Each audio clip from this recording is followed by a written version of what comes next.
Hi, everybody. Welcome to Friends Talk Money. I'm Pam Kruger, co-host of Money Track on public television and founder of WealthRamp.com.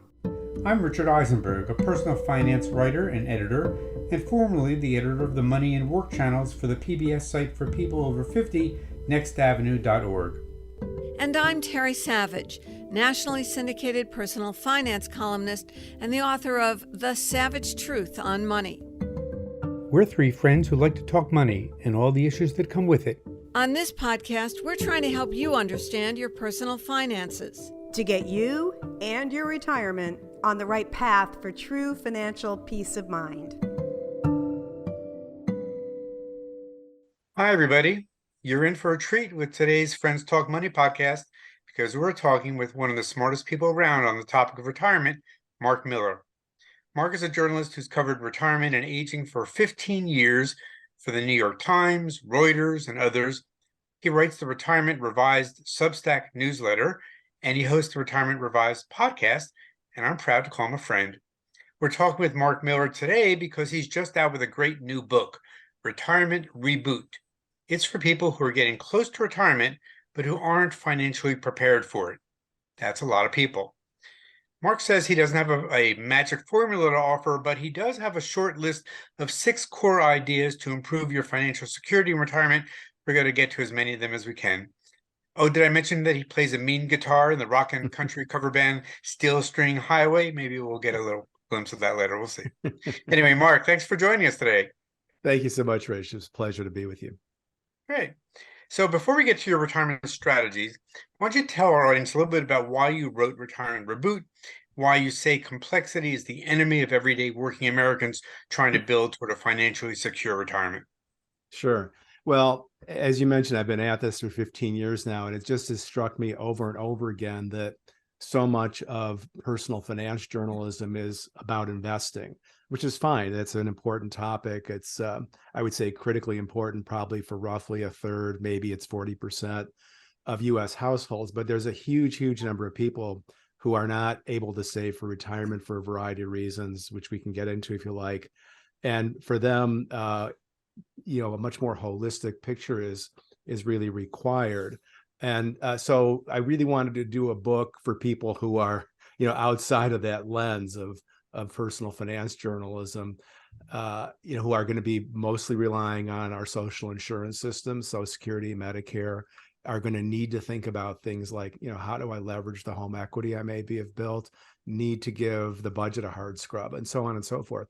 The reason I say the complexity is the enemy is that we've just built this series of platforms or systems for different parts of retirement that mostly don't talk to one another, don't coordinate. And complexity is almost at the heart of the idea of many of them. I would say Medicare is sort of my poster child example when I try to make this case.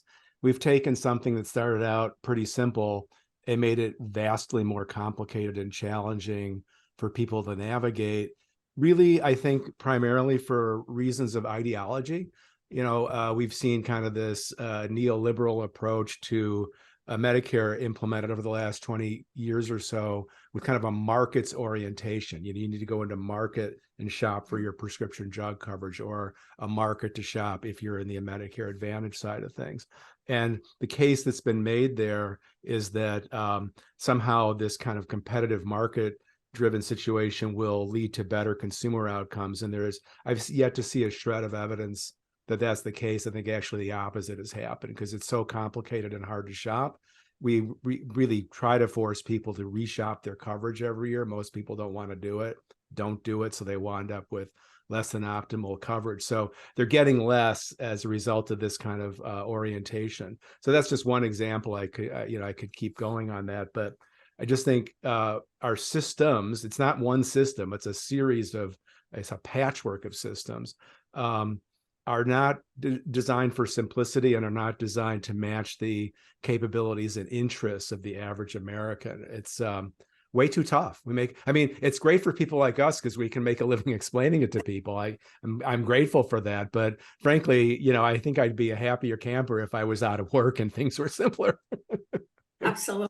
Mark, I first noticed that with my mother.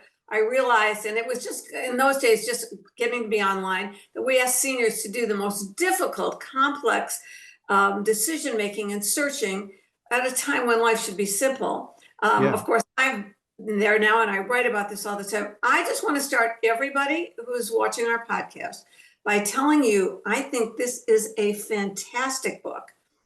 This puts it all together in language you can understand, everything from your decisions from Social Security about rolling over. I know I'm doing a commercial for you, but I want to have everybody read it. Rolling over your retirement account or not, depending, all the way through this choice I've written about every single year, Medicare versus Advantage. Yeah. How do you prepare for long-term care? What about the equity? I think I love it so much because I agree with you, like about 99.9%. I can't think of what I don't agree with you and everything. So everybody who's listening and just tuning in, the book is Retirement Reboot. It's by Mark Miller and it's on Amazon. And I promise you, this is great. The explanations of the choices you make around Social Security are terrific, and the resources at the end of every chapter. So, Terry, can I just interject one more point about complexity as I was thinking about this as you were talking about your mom? You know, I think that the complexity increases with age. When you're younger, I think actually it's kind of straightforward, right? You're doing your best. Social Security is on autopilot. You don't need to think about it. You save. You're trying to save and invest. And as you know very well, that's gotten to be simple. I think one of the good news things about retirement and complexity is that investing for retirement, in fact, has gotten simpler. It can be simpler if you make the right choices and a lot less expensive, right? So you can just be in kind of the Bogle style, passive investment, watch your fees, save as much as you can, end of story. But it's when you get closer to that transition that things get really interesting and much more complicated at the point of transition to retirement and beyond. And again, with Medicare, just transitioning out of the silo of employer health insurance into Medicare is fraught with complexity and pitfalls. So, you know, I think on this complexity point, I just wanted to footnote that I think things get more complex. Yeah, and you know, you kind of read my mind, Mark. We just did a podcast not too long ago, and I'm not going to digress about financial wellness at work. Well-intentioned system, well-intentioned to drop it in and help employees. But again, when they get to that most complex point where they have more decisions, more analysis that they have to make at that transition point, and they're leaving the company that helped them build up their nest egg, there is very little real support that comes in the form of, you know, helping them bridge into retirement. Or there's misinformation. I was just having a conversation about this an hour ago with an expert on Medicare. Did you know that one of the things that Medicare is permitted under law to do is to declare a special enrollment for opportunity for people who need do-overs because they were misguided by an employer about a Medicare decision? And that's not because employers are not your financial advisor. Well, and they're not experts on it's not that they're doing anything nefarious, but employers are, we hope, are experts about the health insurance plan that they sponsor. They're not experts on Medicare. And I mean, I've experienced this personally with my wife's insurance, where she was given misinformation about when you can and can't use an HSA at work. But it goes on and on about another common misconception, for example, is that you can avoid Medicare's late enrollment penalties simply by enrolling in Part A at 65. It's not true, but employers tell people that. So there's, you know, so advice from the employer can in fact be one of the worst things when it comes to some of these systems. Too bad. I mean, it's a good there's a great opportunity to educate people and guide people in the workplace, but it's dicey whether it's happening properly. I want to go back to where Richard was at the beginning with the core of this need for a plan. Now, we do talk to a lot of people who have discretionary income and savings and afford financial advice and could do this. But as you pointed out at the beginning, there's just a lot of people that don't have choices. They may not be able to delay Social Security, et cetera. They're overwhelmed. Talk to us about why you start with the need to have a plan and the numbers. The numbers you write about in your book about the people who are really totally choiceless, except for some big basic ones, is astounding. Well, if you don't have a plan, you're kind of flying blind. And I think another piece of good news in this situation, I mentioned the passive low cost investing revolution. which was, sparked by, I think, a genius in American business, John Bogle, kind of, in my mind, right up there with people. He doesn't get mentioned with the Steve Jobs of the world, but he actually should. The guy, single-handedly put billions of dollars back into people's pockets. But, I think the other good news is that financial advice there's been sort of a small democratization of financial advice in the last couple of decades, enabled by technology in part. We talk about the robo-advisor trend, but the really interesting part is the use of software in sort of hybrid software plus advisor situations. So for example, Vanguard has this fast growing personal advisory service that's relatively low cost because it's technology enabled. That seems to be the sweet spot. You can get help with a financial plan either on a one-time basis. Sometimes you can hire an advisor to a planner to just do a one-time consultation or periodic. So there's ways to get help, either human or software driven. There's online services you can use if you're more of a do-it-yourselfer. So there's lots of ways now, I think, to at least do a plan and try to see, how do your projected expenses line up against your likely income? And if you're not doing that, you are flying blind. And I think even for people without portfolios, and this is what I'm at pains to deal with in the first really 4 chapters of the book, is that there's lots you can do to influence the outcome outside of investing. So I have a whole chapter on timing your retirement. Now, we all heard the mantra, work longer, but, I say about that, it's an aspiration, not a plan, because many times the aspiration to work longer gets interrupted. Either you lose your job or you have a health problem or you just burn out. But nonetheless, that chapter illustrates just how incredibly sensitive a retirement outcome is to how long you work. And even a few more years of work can just have an enormous influence on how much of your pre-retirement income you replace. That's my basic measure, is how much pre-retirement income will you be able to replace in retirement? That's standard of living, is just the question on the table. So a few more years of work, we can get into this if you want, is just a huge lever. Mark, one of the things I thought was really fascinating in your book is that you had the financial planning for a new retirement create some scenarios for different people, right, based on when they might retire. Can you talk about that and what you find out? Right. I wanted to really just illustrate this. We did some hypotheticals of different types of hypothetical retirees: single, married, those who have some invested assets, some who do not. So looked at kind of up to sort of what you'd probably call kind of a mass affluent level, somebody who's maybe got a few $100,000 in the 401k. So the upshot of those scenarios is middle income workers with modest savings or no savings are going to have a tough time financing a lengthy retirement, and they need to work longer, if at all possible, or rework their expenses.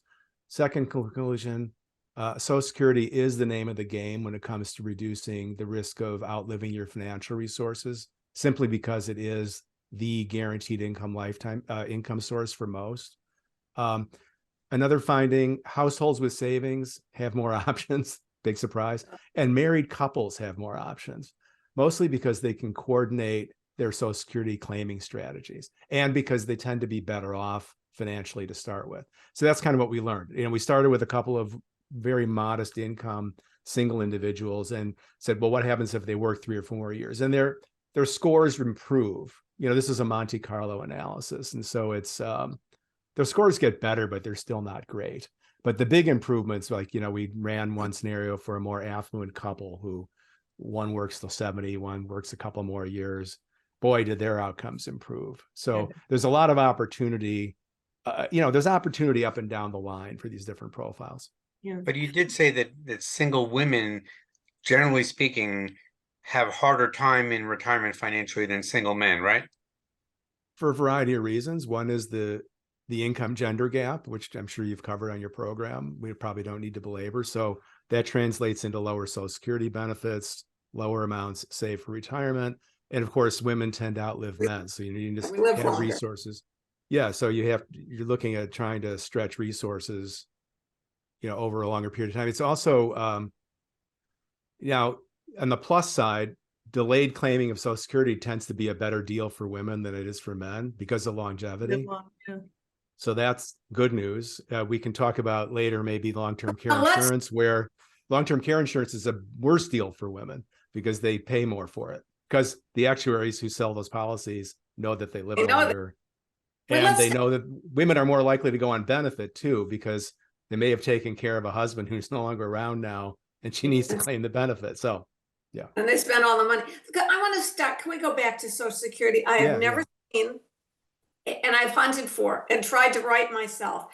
I've never seen a clearer explanation of A, why you should wait to claim if you can, and B, all the different claiming possibilities with spouses. It is, to me, that's like the spaghetti bowl of trying to explain. Give us your 3 conclusions about Social Security. We'll just believe you because you're right. I think we've done a little bit of disservice to readers by convincing them that Social Security is so incredibly complicated. It's less complicated than Medicare, really. And the basics, as you're saying, Terry, are, first of all, not enough people delay. That's just a basic headline. Now, there's been an improvement there's been a decrease in the number of people who claim at the earliest age, which is 62, but most people have still claimed by full retirement age, which is for most of us 66 and change. Maybe 15% are delaying till 68, 69, 70, which is really criminal.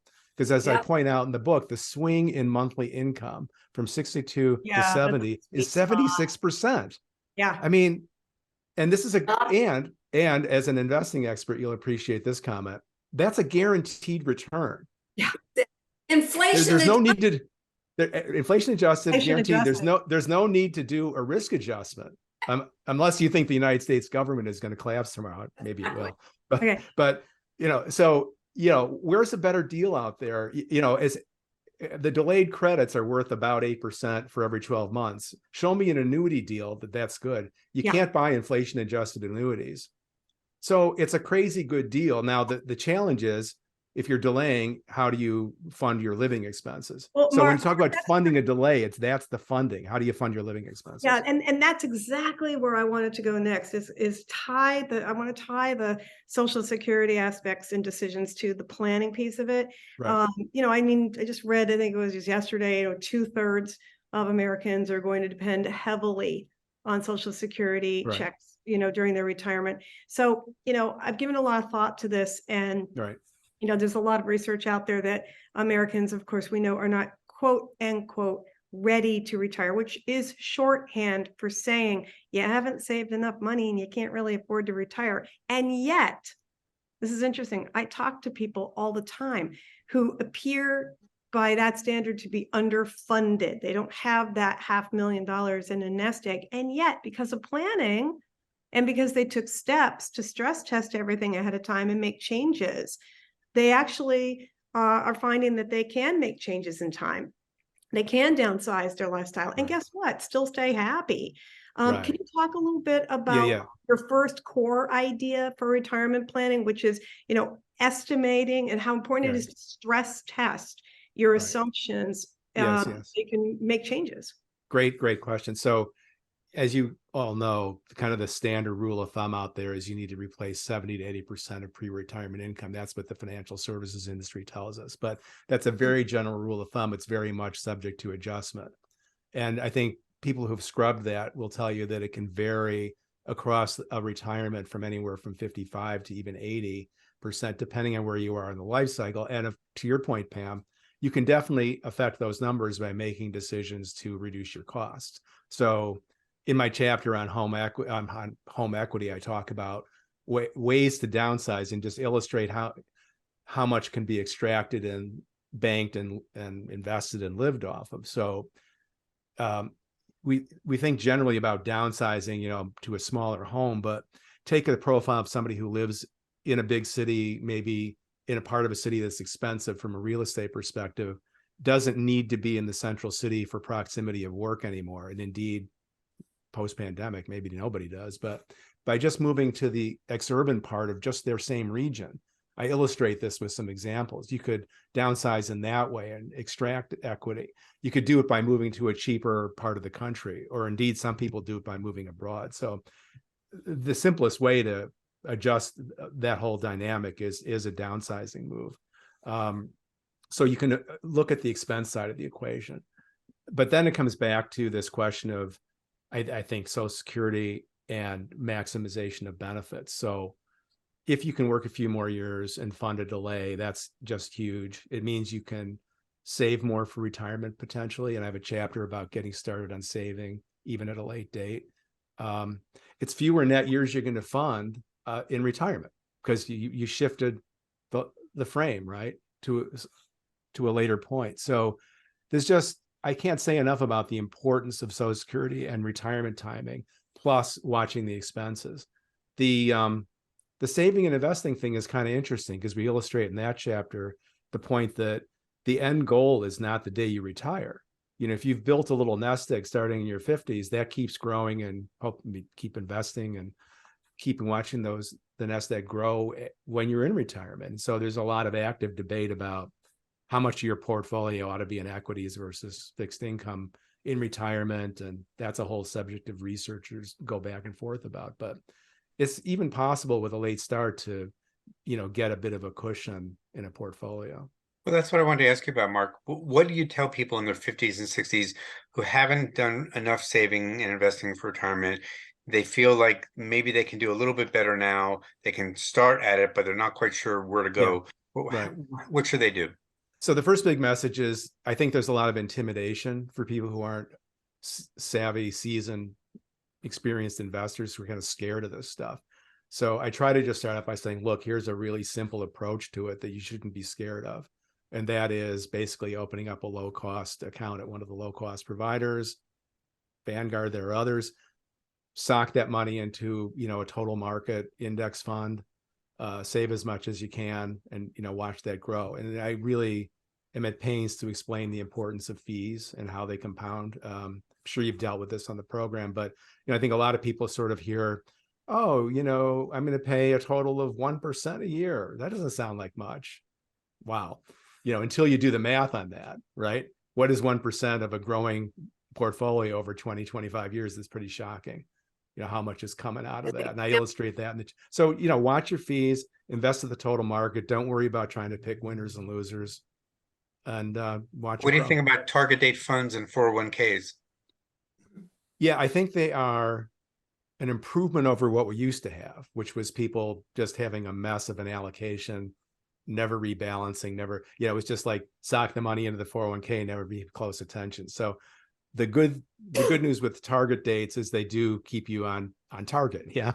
I think the problem with them is that some of them are still too expensive. And, I look at a lot of 401ks these days for young people, my kids and their friends who start jobs and want me to evaluate their 401k plan. And a lot of them are I sort of come from do-gooder world. So a lot of the kids are working for small nonprofits who have really pretty mediocre 401k plans. So you look at these things, like I just looked at one of these for one of my kids, and the TDF option was like 50 basis points. Now this is a kid in his 30s. And I said, no, you just go into the Vanguard index, or there was like a BlackRock index fund for, I don't know, 10 basis points, I forget, but a lot less. And yeah, okay, and Mark, so I find later for the TDF, right? I mean, don't pay 50 basis points for a TDF. And my other criticism of TDFs is that I think a lot of people are working with the assumption that by the time they get to retirement, they're going to be in a pretty safe position with respect to bonds versus stock. And really, they're not. They're still generally 60% equities. Well, again, you can debate whether that's right, wrong, the other, but I think there's a perception gap about what people think they're getting. But I think on whole, there's been an improvement. Yeah, because I remember the days when people were defaulted into the company stock. That was horrible. Oh, yeah. Okay. Or when they were defaulted into a money market, or when they weren't defaulted at all. Can we go back to a topic that I don't want to skip around too much, Richard? But we talked about investing. Wait, let's just think about this. We've talked about you can do this. You can start late with a little bit of money. I love that about the book. We talked about investing and how to do it at the least cost. You've talked about it. And simple approach. and how important that is. Right. And yes, you can do this. And the book, honestly, is a guide through yes, you can. It's not just someone saying you can. The next, you talked about Social Security because of the importance of delaying and because of the inflation adjustments and the big bump up you get if you can wait, if you can afford to wait till 70. You have an incredible chapter on Medicare. I don't know how much time, Richard, you're going to keep the clock on this, but I've written a lot about this, about Advantage. I mean, my bottom take on it is, how do they build all those big buildings? It's called managed care. You get in line for your test, or a doctor, and what doctor is going to be in the Medicare Advantage program. Yeah. That's my take. I've said it many times on the show. Please, your take on that decision and when you make it. And Right. important. So first big message about this is that when you first sign up for Medicare, understand that the decision 1 and decision 2 and 3 really is traditional original Medicare or Medicare Advantage. That's the little decision tree you're looking at. But the thing you got to understand is that a choice of Medicare Advantage at the point of initial enrollment may be irrevocable. And a lot of people don't understand this. And I will walk through why that's the case. So in traditional Medicare, it does not have a cap on out-of-pocket costs built in. And that's why when you're in traditional Medicare, you would buy a Medigap supplemental policy, unless you're getting supplemental insurance from a former employer. Sometimes that's the case. It's like a retiree benefit. Or some people, low-income people, get that protection from Medicaid because they're so-called dually eligible for both Medicaid and Medicare. But for the majority of people, you need a Medigap. Medigap comes with a guaranteed issue period, meaning when you first sign up for Medicare Part B, for the 6 months from that point forward, you have a guaranteed issue window. Medigap insurers, the commercial entities, Blue Cross and the like, must issue you a policy during that window, and they must offer it at the most advantageous price. Once the window closes, they don't have to sell you a policy at all. So if you have a lot of pre-existing conditions, you might not be able to get one, and the price may be higher. All right, so there's that situation. Now, at that point of initial sign up for Medicare, if you opt into Medicare Advantage, you are not going to use a Medigap. In fact, you can't have Medigap in Medicare Advantage, not allowed, because Medicare Advantage comes with its own built-in out-of-pocket cap. It's a high one. It's typically $4,500, $5,000 a year, but it has a cap. So you go into Medicare Advantage, and a couple of years later, you say, no, I'd really rather be in the traditional program. Why might I want that? I think you were touching on it, Terry. One, you get the managed care runarounds. Prior authorizations. I still want somebody to tell me what the heck that is, but it's basically paperwork mumbo jumbo to deny care. High rates of denial of care, narrow networks. And so you run into a serious health problem. And guess what? That happens in retirement. You want to see the specialist in your city to deal with your problem, who's got the best reputation at the best medical center. And guess what? They're out of network. You're SOL. So you want to go back into traditional Medicare. Now, you can do that during the annual fall enrollment period, but you might not be able to get a Medigap. Now, the asterisk on that is there are 4 states that have continuous ongoing guaranteed issue. New York, Connecticut, New York, Connecticut, Massachusetts, and Maine have passed laws that say you can always make this switch, and Medigap providers are required to provide you the guaranteed issue window. It's a very progressive policy. I wish more states would do it. And actually, what I really wish would happen is that we'd have national reform to level the playing field between these two choices, by which I mean, why don't we just have a uniform out-of-pocket cap in traditional Medicare and Medicare Advantage? Set that at whatever number is right actuarially. It's too simple. Just say, yeah, because it's too simple. Well, it would make it so much more possible for people to have do-overs. I don't like Advantage, I want to go back in traditional. So that would be a great reform. But in the meantime, Medicare Advantage is growing like wildfire. It's half of all Medicare enrollment now. It's projected to keep going up. Advertising budgets, consumer ignorance. It looks like it delivers more extra benefits, and we can get into that if you want to. No, I call it the Roach Motel of health insurance. Yeah, exactly. You can get in, you can't get out. And I promise you, and I quote you, all those football players and movie stars who endorse it do not have Medicare Advantage. They've bought the best supplement. Yeah. Well, so I tell people, it's about the differential in terms of the upfront premium costs to be in traditional Medicare, because you're going to have a Medigap, you're probably going to have a Part D prescription drug line. Those are the differentials. It's in the neighborhood of $2,500 a year. So it's not nothing. But I argue that it's the gold standard of health insurance in the United States. You can't get this deal anywhere else right now.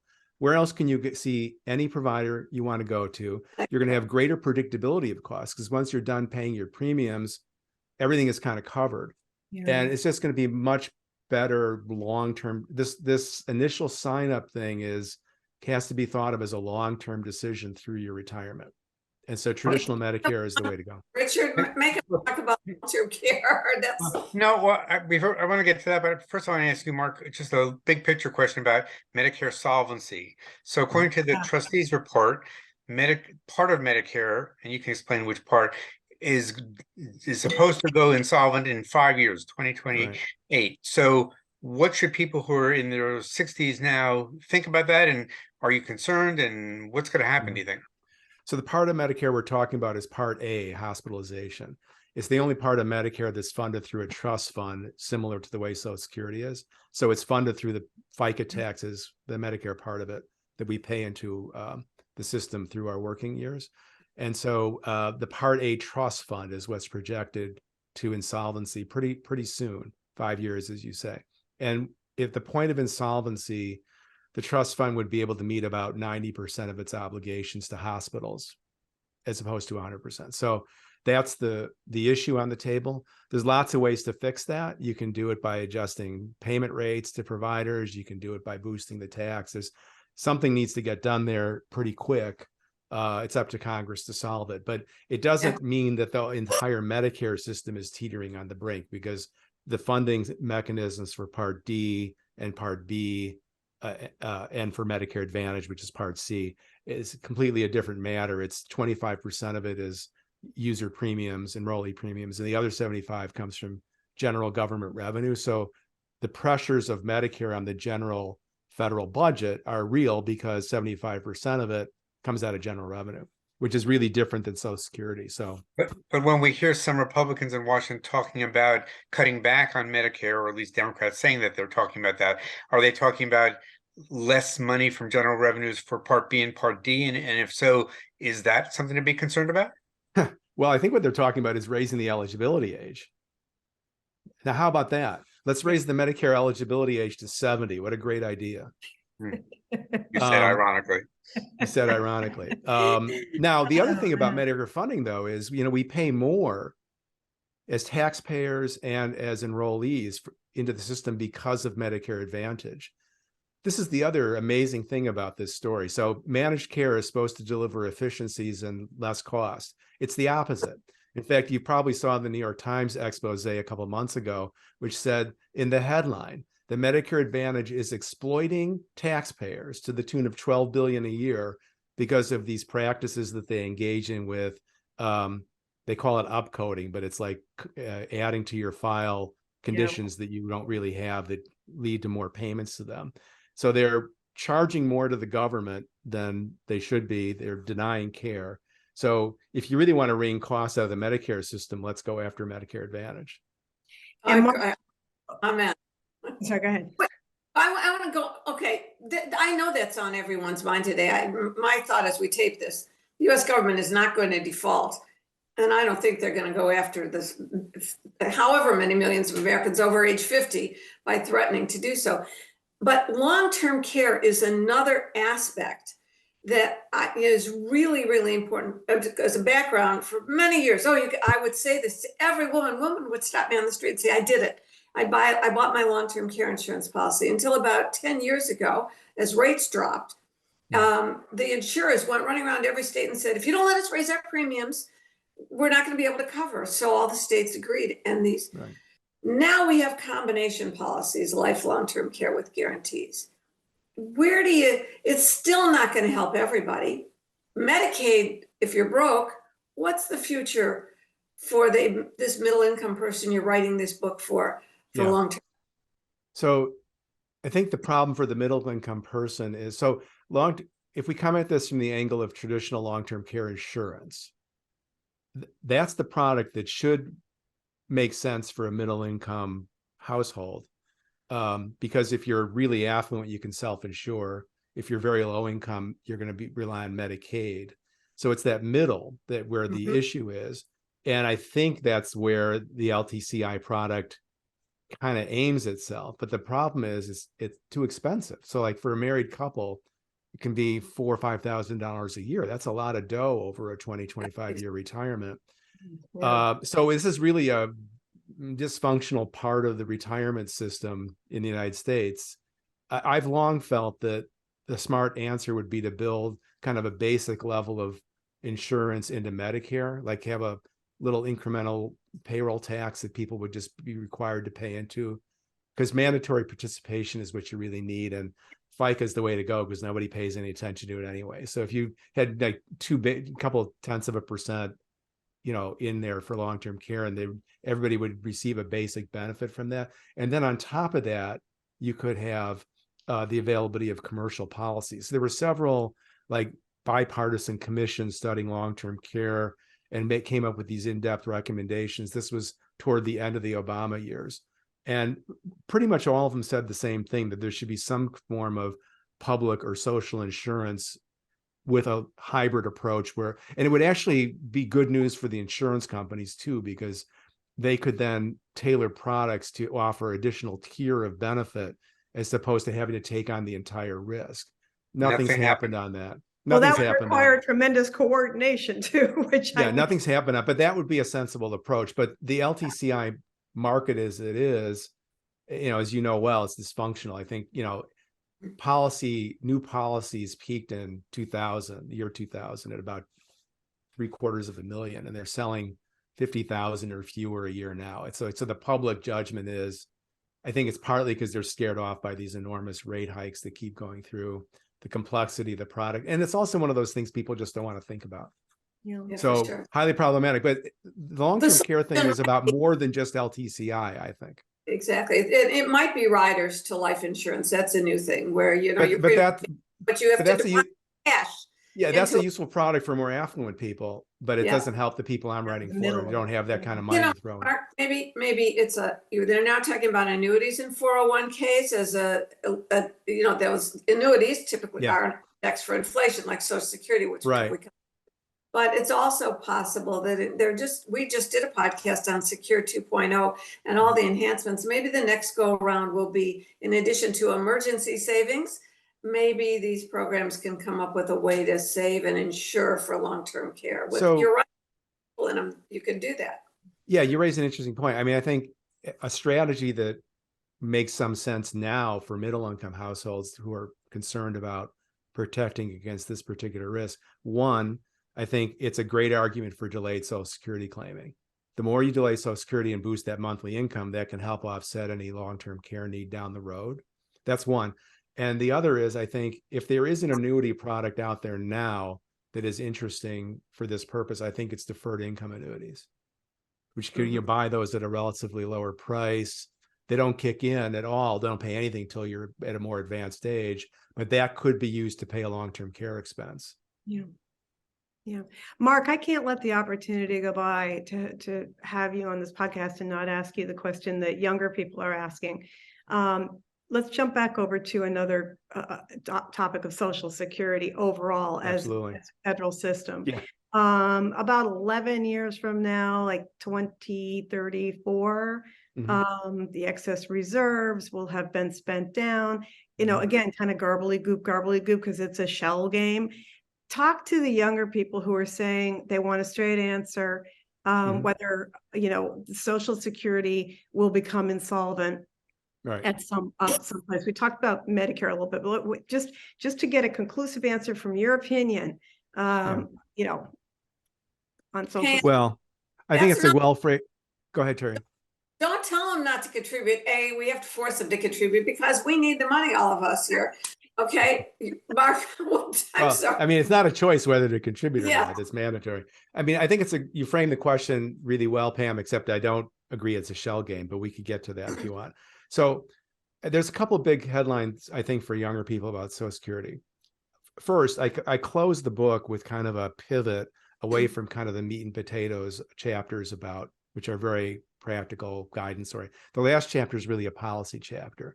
And what I'm saying in that chapter is we need a renewed era of social insurance in the United States, that these two critical programs, Social Security and Medicare, offer solutions for a lot of the people who I'm writing for and about. I think my worry for younger people, I have several. One is I think they're facing general household financial challenges that are unique and growing and different than I think what we faced when we were younger. The solvency question for Social Security that's an addressable problem. I mean, we know what the solutions are.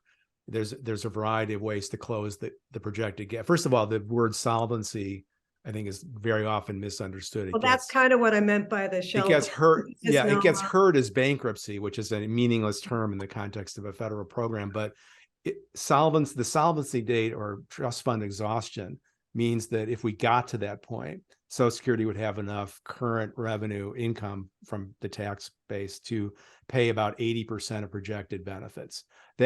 So a 20% across the board cut in Social Security, I mean, it's unimaginable. That would be a catastrophic. Now, they'll raise the age, don't you think they would? Well, you can't close the gap by raising the age, because that takes place over a long period of time. We're past that point. You can raise the age if as a long-term policy decision, and that's a decision I'd oppose strongly. But you could do it. But the math is such that you have to either impose like across the board benefit cuts or raise taxes. So you can do it. One proposal is to lift the cap on the amount of income subject to FICA. That gets you part of the way there. You can implement a slow, gradual increase in payroll tax rates, 0.1% a year for 20 years. That is a powerful way to do it. There have been other interesting proposals for improving trust fund health. One that I like a lot is let the trust fund invest at least a part of its assets in the equity markets. Right now, Social Security can invest only in these special issue treasury notes, which pay typical treasury rates. You can't find another pension fund out there that has no investment in the stock market. It's just a vestige of the history of the program. So do that reform. You could impose a Wall Street tax, some increment of a penny on every Wall Street stock trans. There's a lot of ways to get new money into the system. You could have more babies. Well, yeah. I mean, the big problem we have in Social Security is falling birth rates. But I argue that this is not really a matter of the money. It's a matter of values. Now, we find money in this country to do the things we want to do. After 9/11, we found lots of money to shore up security. We found tons of money to address COVID. The amount of incremental spend in GDP to solve Social Security and expand benefits is less than we spend on either of those two things. So we're a big, rich country. If we decide we want to shore up and expand Social Security, we can figure out how to do that. So people say, well, there's no money. That's just doesn't add up to me. Yeah. Now, young people are facing, in addition to the solvency thing, are going to get a worse deal from Social Security as it is because of the falling replacement rates. Social Security is designed to replace a certain amount of your pre-retirement income, generally about 40%. More for low-income people, less for affluent people. But those rates are falling because of the 1983 reforms. So this gradual increase in full retirement ages that we're towards the end of now, is going up from 65 to 67. It was done over this long period of time. Anybody born after 1960, their full retirement age is 67. And that's a benefit cut, because what it means is it raises the bar on what it takes to get to your full benefit amount. And so when you look at the research that's been done on this, Center for Retirement Research at Boston College has a great chart, compares a worker with an average benefit level claiming Social Security at age 65 in 1995, 2015, and 2035. And then after taxes and after Part B premiums, the replacement rate in 1995 was 41%. In 2015, it was 35, I want to say, and it's going to go down to like 29 in 2035. So Social Security is replacing less income than it used to. I'm trying to tell young people not to panic. Yeah, well, what I'm trying to tell them is wake up and pay attention to Social Security and advocate for expansion. Let's reverse that. So I hear from readers all the time, I say this in this chapter, who write to me saying, what are they going to do to my Social Security? And I say, no, it's not about what they're going to do. What are you going to do to advocate for improvement and expansion of the program? This is our program. And we are letting these people get away, these politicians get away with murder on this thing. They want to go, you know what they want to do now? They want to go behind closed doors and do a commission and come out with the 10 commandments on a tablet for an up or down vote. Nobody will ever have any of their fingerprints on it. You know, their line is, we, the two parties, have to hold hands and jump off the cliff together. You know, don't jump off the cliff. Do what people want, which is to expand Social Security. So that's my message to young people. Pay attention to this thing, because this is going to matter in your future. Well, I'm afraid my message is we're going to have to give a boot to Retirement Reboot for now, only because we'd love to talk to you for hours. I don't know if the podcast audience would stay tuned that long. So maybe we'll have you back on another episode, because hope it's so. to talk about. Anyway, Anytime. as Terry said and Pam said too, we're big fans of your book, Retirement Reboot. It's really Thank great. you so much. And congratulations Thanks to all on you. all you're doing. Yeah, Thank thanks you. to all you. I really enjoyed the conversation. You bet. Thanks. Friends Talk Money is funded in part by a grant from the Investor Protection Trust. The IPT is a nonprofit organization devoted to investor education. Since 1993, the IPT has worked with the states to provide the independent, objective investor education needed by all Americans to make informed investment decisions. Visit investorprotection.org. We also receive support from the North American Securities Administrators Association, known as NASA. It's the oldest international investor protection organization. NASA's members include state and provincial securities regulators from the U.S., Canada, and Mexico who serve on the front lines of investor protection. Recognizing that education and awareness are powerful tools in the fight against investment fraud, NASA is pleased to sponsor Friends Talk Money. Here are 3 important tips to help you protect your money from fraud. With investing, there are always risks. So be cautious of anybody telling you that a certain investment is guaranteed. You should also proceed with caution if somebody is promising very large investment returns. This is a common red flag for investment fraud.